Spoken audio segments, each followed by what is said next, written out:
Hello kids, magical stories में आपका स्वागत है। मेरे चैनल को सब्सक्राइब करें और हर आने वाली नई वीडियो को एंजॉय करें। सांप और खरगोश। ये कहानी एक खूबसूरत खरगोश की जो अपने परिवार के साथ रहता था, पर एक दिन एक तूफान आया और सब कुछ उड़ा कर ले गया। खरगोश अभी बहुत छोटा था और उसके पेरेंट्स की दुश्मनी एक सांप से थी। सांप बहुत जहरीला था। खरगोश को खत्म करने का सांप ने हमेशा सोचा, लेकिन खरगोश हमेशा बच जाता था। जिस जमीन पे खरगोश के पेरेंट्स रहते थे, उस जमीन में सांप का हिस्सा था, पर ऐसा सिर्फ सांप को लगता था, क्योंकि वो जमीन हमेशा से खरगोश के पेरेंट्स की थी। सांप उनसे उनका घर छीनना चाहता था, पर ऐसा मुमकिन नहीं था।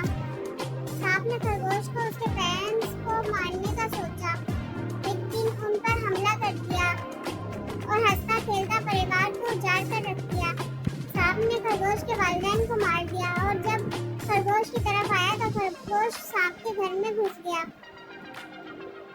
सांप खरगोश का पीछा करता रहा और आखिर उसने अपने ही बच्चे को डस दिया और अपनी चाल में खुद ही फंस गया। खरगोश अब अकेला हो गया क्योंकि उसके वालिदैन मर गए थे, लेकिन सांप के पास भी कुछ नहीं बचा। उसने अपने बच्चे को अपने हाथों से मार डाला और अपनी आग में खुद ही जल के भस्म हो गया।